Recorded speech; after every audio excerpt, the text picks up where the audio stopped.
آج ہم بات کر رہے ہیں لیزلی ہیزلٹن کی کتاب آفٹر دا پروفٹ کے بارے میں۔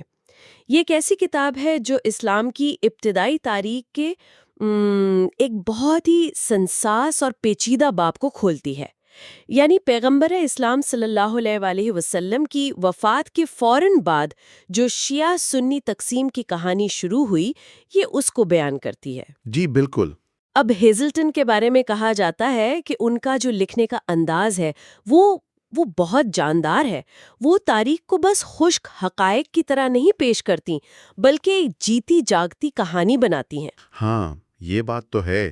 ان کی کتاب پڑھتے ہوئے لگتا ہے جیسے آپ وہیں موجود ہوں۔ بالکل، ان کی خوبی یہی ہے کہ وہ علی رضی اللہ تعالیٰ عنہ، عائشہ رضی اللہ تعالیٰ عنہ، معاویہ رضی اللہ تعالیٰ عنہ، حسین رضی اللہ تعالیٰ عنہ، ان سب تاریخی شخصیات کو ان کے انسانی پہلوؤں کے ساتھ، ان کے جذبات، ان کے محروکات، شاید کچھ کمزوریوں کے ساتھ بھی پیش کرتی ہیں۔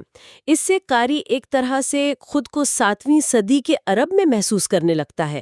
کتاب واقعات کو ایک لڑی میں پرو کر ایک آپ کہہ لیں سنسنی خیز داستان بناتی ہے۔ جی لیکن یہ سمجھنا بھی بہت ضروری ہے، اور یہ ہمارا ایک طرح سے اعلان دستبرداری بھی ہے کہ یہ کتاب مصنفہ کی اپنی تحقیق، ان کی تشریحات اور ان کے نقطہ نظر کی عکاسی ہے۔ یہ کوئی حتمی یا آپ کہہ لیں مطلق تاریخی سچائی نہیں ہے۔ تاریخ کے اس دور کی کئی مختلف تشریحات موجود ہیں۔ ظاہر ہے تاریخ کو سمجھنے کے کئی زاویے ہوتے ہیں۔ جی ہاں، تو ہم سب کو یہی ترغیب دیں گے کہ اس گفتگو کو ایک نقطہ آغاز سمجھیں اور اس اہم موضوع پر خود بھی تحقیق کریں، دوسرے زاویوں کو بھی دیکھیں، سمجھنے کی کوشش کریں۔ اور ہاں، اگر اس موضوع پر یا اسی طرح کے دوسرے تاریخی یا سماجی موضوعات پر مزید جاننے کی خواہش ہو تو ہمیں ضرور بتائیے گا۔ ہم کوشش کریں گے کہ آئندہ گفتگوؤں میں ان کا احاطہ کریں۔ بالکل، یہ ایک اچھی بات ہوگی۔ کتاب کی ایک اور بات جو اکثر کہی جاتی ہے وہ یہ ہے کہ جو لوگ پہلے سے اسلامی تاریخ سے گہری واقفیت رکھتے ہیں، شاید انہیں اس میں کوئی بہت زیادہ نئی معلومات نہ ملیں۔ ہاں، یہ ہو سکتا ہے۔ یہ بنیادی طور پر ایک بیانیہ تاریخ ہے، شاید گہرا علمی تجزیہ کم ہو۔ صحیح۔ اور یہ بھی حقیقت ہے کہ مصنفہ خود مسلمان نہیں ہے، جس کی وجہ سے کچھ لوگ ظاہر ہے ان کے نقطۂ نظر یا تشریحات پر سوال اٹھا سکتے ہیں، حالانکہ بہت سے مبصرین نے اسے متوازن بھی قرار دیا ہے۔ بنیادی طور پر یہ کتاب گہرے علمی تجزیے سے زیادہ کہانی سنانے پر توجہ دیتی ہے۔ جی، کہانی پر زیادہ زور ہے۔ تو آئیے اس تاریخی سفر کو شروع کرتے ہیں۔ سنو، سوچو، سمجھو۔ بالکل۔ ہیزلٹن کی کتاب ہمیں سیدھا اس وقت میں لے جاتی ہے جب ایک نئی ابھرتی ہوئی امت اپنے بانی رہنما پیغمبر اسلام صلی اللہ علیہ وسلم کی وفات کے صدمے سے گزر رہی تھی۔ یہ کتاب ان واقعات، ان شدید جذباتی مباحثوں، سیاسی چالوں، ذاتی رنجشوں اور بعض اوقات افسوسناک غلط فہمیوں کا احاطہ کرتی ہے جنہوں نے ابتدائی مسلم معاشرے کو 2 بڑے دھڑوں میں تقسیم کر دیا۔ اور یہ ایک ایسی تقسیم ہے جس کے اثرات آج 14 صدیاں گزرنے کے بعد بھی ہم اپنے ارد گرد محسوس کرتے ہیں۔ جی ہاں، بالکل۔ اور جیسے کہ آپ نے شروع میں کہا، ہمارا مقصد یہاں کسی ایک موقف کی حمایت کرنا یا کسی کو صحیح یا غلط ثابت کرنا ہرگز نہیں ہے، بلکہ لیزلی ہیزلٹن نے اپنی کتاب میں جو کہانی بیان کی ہے، جو کردار پیش کیے ہیں، جو تجزیہ پیش کیا ہے، اسے بس غیر جانبداری سے سمجھنے کی کوشش کرنا ہے۔ ہم صرف کتاب میں پیش کردہ مواد پر ہی بات کریں گے۔ ٹھیک ہے، تو بات شروع ہوتی ہے 632 عیسوی سے، پیغمبر اسلام صلی اللہ علیہ وسلم کی وفات۔ ہیزلٹن اس لمحے کو ایک بہت بڑے بحران کے طور پر پیش کرتی ہیں۔ سب سے بڑا سوال یہ تھا کہ اب قیادت کون کرے گا، امت کا رہنما کون ہوگا؟ جی، کتاب کے مطابق آپ صلی اللہ علیہ وسلم نے بظاہر کسی کو واضح طور پر اپنا جانشین نامزد نہیں کیا تھا۔ اس سے خلا پیدا ہو گیا اور فوری طور پر فوراً ہی مختلف آراء سامنے آنے لگیں۔ جی ہاں، اور یہیں سے کہانی کے جو مرکزی کردار ہیں وہ سامنے آتے ہیں۔ ایک طرف ابو بکر رضی اللہ تعالیٰ ہوں، جو آپ صلی اللہ علیہ وآلہ وسلم کے قریبی ساتھی اور آپ کی زوجہ حضرت عائشہ رضی اللہ تعالیٰ عنہا کے والد تھے۔ پھر عمر رضی اللہ تعالیٰ ہوں، ایک اور بہت بااثر صحابی۔ دوسری طرف علی رضی اللہ تعالیٰ ہوں، جو آپ صلی اللہ علیہ وآلہ وسلم کے چچا زاد بھائی بھی تھے، داماد بھی، اور آپ کے گھر میں ہی پلے بڑے تھے۔ اور خود حضرت عائشہ رضی اللہ تعالیٰ عنہا کا کردار بھی بہت اہم ہے۔ اچھا۔ ہیزلٹن بتاتی ہیں کہ کیسے ایک آپ کہہ لیں ہنگامی صورتحال میں کچھ انصار اور مہاجرین کے درمیان بحث ہوئی سقیفہ بنی ساعدہ میں، اور اس کے بعد ابو بکر رضی اللہ تعالی عنہ کو پہلا خلیفہ منتخب کر لیا گیا۔ اس عمل کو بعد میں اجماع کی ایک شکل کہا گیا، یعنی کمیونٹی کی اکثریت کی رائے یا اتفاق رائے سے فیصلہ کرنا۔ لیکن ایک دوسرا گروہ بھی تھا، ٹھیک، جن کا خیال تھا کہ قیادت کا حق تو علی کا ہے۔ جی بالکل۔ ان کی دلیل کیا تھی؟ کتاب کیا کہتی ہے؟ ان کی دلیل نسب پر مبنی تھی، یعنی خاندانی تعلق اور پیغمبر صلی اللہ علیہ وسلم سے قریبی رشتہ داری۔ ان کا ماننا تھا کہ علی رضی اللہ تعالیٰ عنہ کو آپ صلی اللہ علیہ وسلم نے مختلف مواقع پر اشارتاً یا صراحتاً اپنا جانشین بنانے کا اندیا دیا تھا۔ یہی گروہ بعد میں شیعان علی یعنی علی رضی اللہ تعالیٰ عنہ کے حامی یا پیروکار کہلایا۔ تو شروع سے ہی بالکل ابتدا سے ہی قیادت کے معیار پر دو بنیادی نظریات ٹکرا رہے تھے، ایک طرف کمیونٹی کی رضامندی جسے اجماع کہا گیا، اور دوسری طرف خاندانی اور روحانی وراثت یعنی نسب۔ کیا ہیزلٹن یہ کہتی ہیں کہ یہ تقسیم فوراً ہی اتنی سخت، اتنی نظریاتی ہو گئی تھی، یا یہ وقت کے ساتھ ساتھ پختہ ہوئی؟ یہ ایک اہم نکتہ ہے۔ ہیزلٹن کی کتاب کا جو تاثر ملتا ہے وہ یہ ہے کہ شروع میں شاید یہ اتنی سخت نظریاتی تقسیم نہیں تھی، جتنی بعد میں بنی۔ یہ زیادہ تر مختلف وفاداریوں اور نقطہ نظر کا اختلاف تھا۔ یوں سمجھے کہ سیاسی دھڑے بندیوں کی طرح شروع ہوئی، جو پھر وقت کے ساتھ ساتھ واقعات کے تسلسل میں زیادہ گہری اور پھر نظریاتی ہوتی چلی گئی۔ اچھا۔ ہیزلٹن حضرت عائشہ اور حضرت علی رضی اللہ تعالیٰ عنہ کے درمیان پہلے سے موجود کچھ ذاتی ناپسندیدگی یا کشیدگی کا بھی ذکر کرتی ہیں۔ وہ کہتی ہیں کہ یہ چیز بھی ان ابتدائی دنوں کی سیاست میں ایک اضافی پیچیدگی پیدا کر رہی تھی۔ یہ جو ذاتی عنصر تھا ہیزلٹن کے مطابق، اس نے بھی واقعات پر اثر ڈالا۔ اچھا، تو ابو بکر رضی اللہ تعالیٰ عنہ اور پھر عمر رضی اللہ تعالیٰ عنہ کی خلافت کے بعد جب تیسرے خلیفہ عثمان آئے تو ان کے دور میں حالات مزید بگڑے؟ ان کے قتل نے تو گویا سب کچھ الٹ پلٹ کر رکھ دیا۔ بالکل۔ 656 عیسوی میں عثمان رضی اللہ تعالیٰ عنہ کے قتل کے بعد جب علی رضی اللہ تعالیٰ عنہ کو چوتھا خلیفہ منتخب کیا گیا تو ان کی خلافت شروع سے ہی آپ کہہ لیں متنازع رہی۔ ہیزلٹن یہاں جنگ جمل کا بہت تفصیلی نقشہ کھینچتی ہیں۔ حضرت عائشہ رضی اللہ تعالیٰ عنہ، طلحہ رضی اللہ تعالیٰ عنہ اور زبیر رضی اللہ تعالیٰ عنہ، جو خود بھی بہت اہم صحابہ تھے، انہوں نے علی پر عثمان رضی اللہ تعالیٰ عنہ کے قاتلوں کو سزا دینے میں سستی برتنے کا الزام لگایا اور قصاص کا مطالبہ کیا۔ اور عائشہ اس میں پیش تھی؟ جی، ہیزلٹن کے مطابق عائشہ رضی اللہ عنہا اس مخالفت کا ایک طرح سے مرکزی نقطہ بن گئیں۔ وہ اونٹ پر بنے ایک ہوجج میں سوار ہو کر بصرہ کے قریب جنگ کے میدان میں آئیں اور اپنے حامیوں کی حوصلہ افزائی کی۔ ہیزلٹن اس میں کیا خاص بات دیکھتی ہیں؟ کیا یہ اس دور کے لحاظ سے کوئی غیر معمولی بات تھی؟ ہیزلٹن نشاندہی کرتی ہیں کہ اگرچہ تاریخ میں خواتین جنگجوؤں کا ذکر ملتا ہے اور عرب قبائلی روایات میں عورتیں جنگوں میں مردوں کا حوصلہ بڑھاتی تھیں، لیکن پیغمبر اسلام صلی اللہ علیہ وسلم کی زوجہ کا اس طرح ایک داخلی جنگ میں، مسلمانوں کی آپسی جنگ میں براہ راست قیادت کے مرکز میں ہونا، یہ ایک غیر معمولی اور بہت متنازع واقعہ تھا۔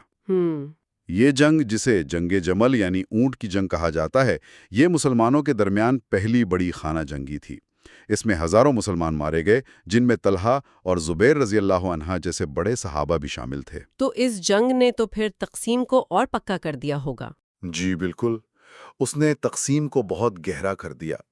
ہیزلٹن اس دور کی شدت اور انتقام کے جذبے کو واضح کرنے کے لیے معاویہ کی والدہ ہند بنت عتبہ کا وہ واقعہ بھی دہراتی ہیں جو جنگ احد سے منسوب ہے، کہ انہوں نے پیغمبر صلی اللہ علیہ وآلہ وسلم کے چچا حمزہ کا کلیجہ نکال کر چبانے کی کوشش کی تھی۔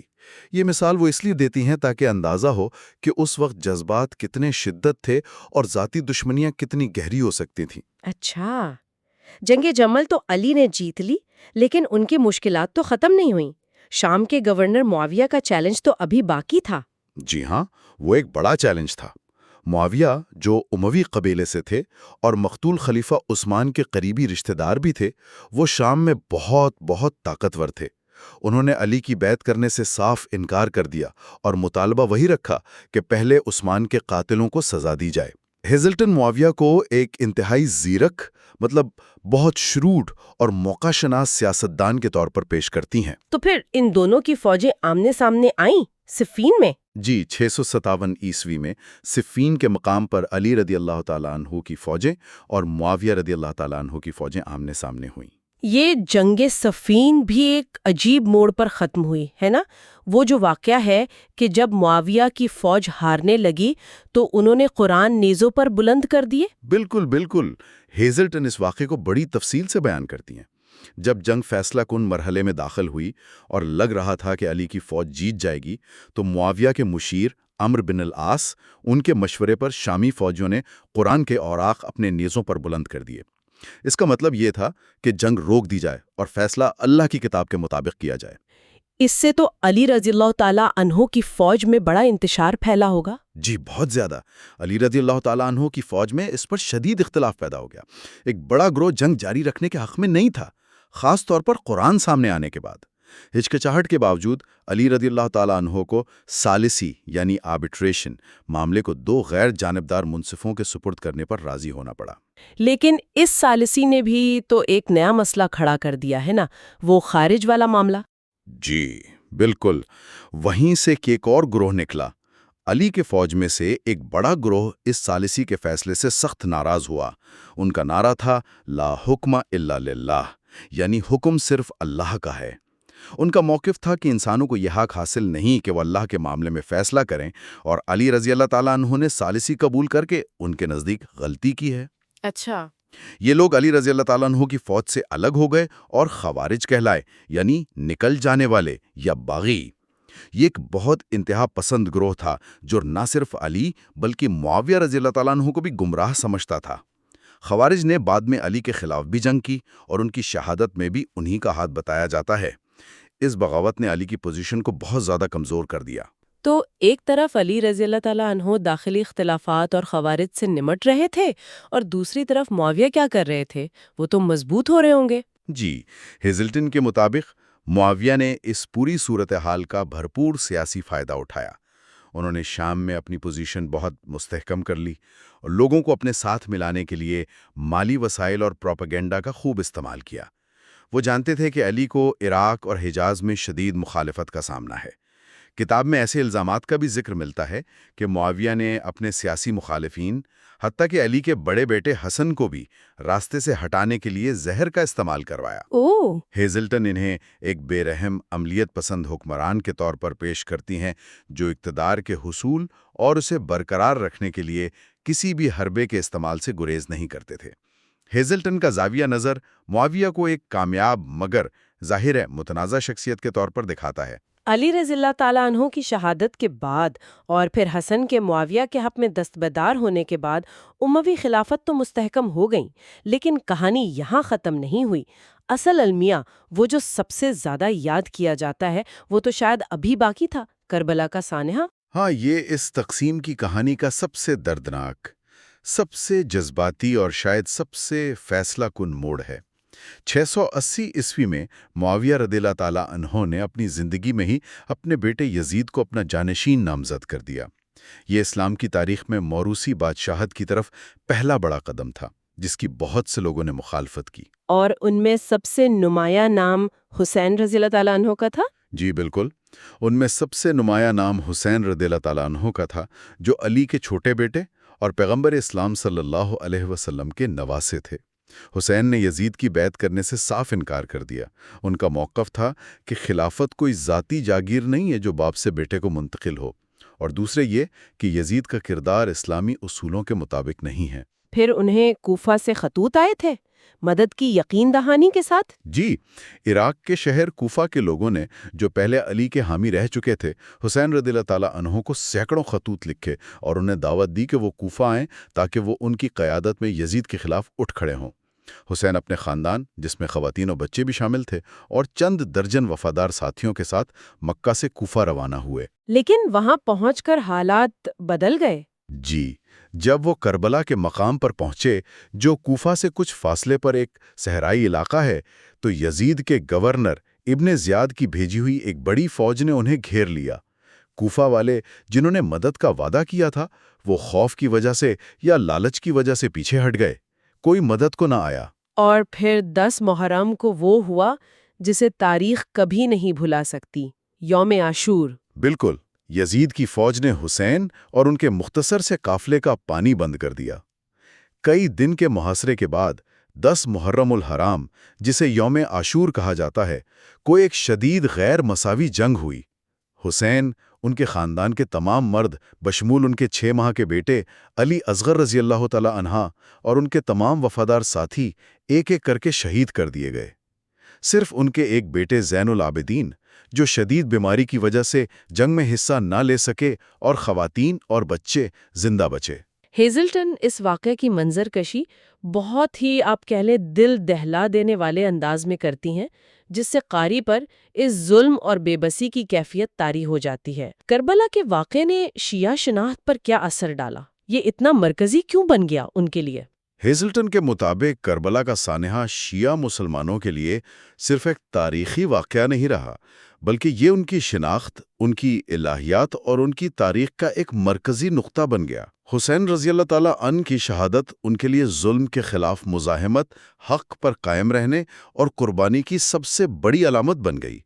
یہ واقعہ مظلومیت کا ایک لازوال استعارہ بن گیا، جس نے شیعہ کمیونٹی کو ایک مشترکہ غم اور ایک مشترکہ مقصد فراہم کیا۔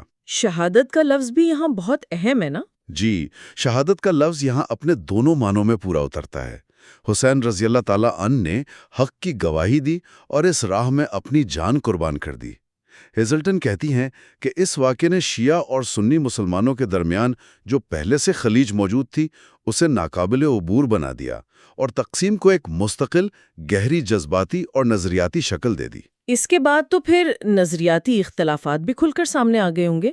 امامت اور خلافت کے جو تصورات ہیں وہ کیسے پختہ ہوئے؟ جی ہاں، کربلا کے بعد شیعہ نقطۂ نظر اور زیادہ واضح ہوا۔